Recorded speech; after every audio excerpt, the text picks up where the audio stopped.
Hey guys, just wanted to welcome you back for another video. Before I get into today's project or an overview of today's project, just want to let you know, in case you did not already, that the full Matthew and Maisy Mouse collection by Dawn at Shiny Silver Treasures is now available for purchase. If you go to www.shinysilvertreasures.com, there's a tab on the main menu that says new release or new releases.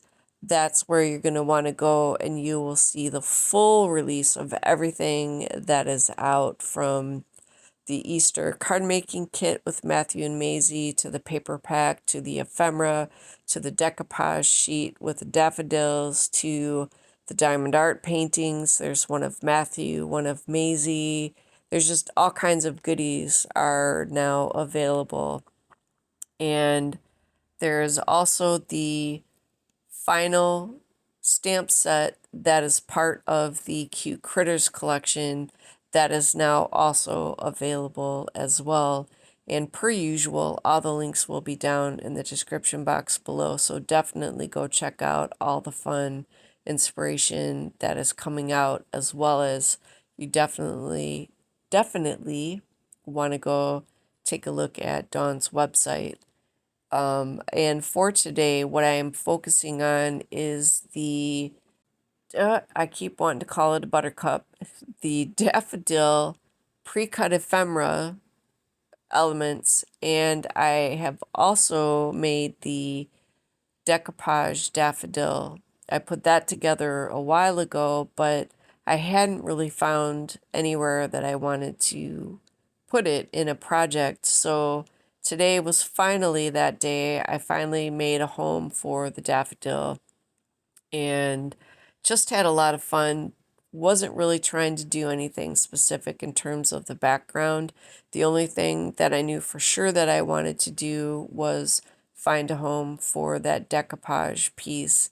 And for the decoupage piece, I had popped the color. I added some fossilized amber and did shading with rusty hinge on the daffodil part, or the flower part. And then for the stem, I believe it was pine needles. I came in to pop in and do some shading on the stem and just kept playing around with everything until I got the look that I liked. That was pretty much it. It was pretty minimal. I just used a turquoise blue and a lime green acrylic paint that I got from the Dollar Tree, because I really do like the way the yellow flower pops against the blue and the green. So it was just a lot of fun. It was just a really nice, relaxing afternoon, getting the page spread put together in the little art journal book I've got, and just having fun. And the stencil, the stencil is also part of that collection. That is in the paper pack, and I believe also in the card making kit. So just having fun, doodling around sort of, and just trying out different things. Like I said, just nothing in particular, except building up that background to let the daffodil be the focal point. So I'm going to do the usual. I'm going to put the rest of this to music, so just feel free to craft along, vibe along, have fun, hang out. And if you enjoy this space, if you have fun hanging out and all that good stuff and vibing, do me a favor, if you would please, and put a purple heart down in the comment. I would appreciate it. And as always, it really is so much fun hanging out here with you guys. This is seriously like the best community in the whole world, and I love it. And thank you guys so much for hanging with me. And as always, you guys take care, stay safe, and I will see you in the next video.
If you're interested in some more content, here's a couple videos you might want to check out, and I will catch up with you in the next one.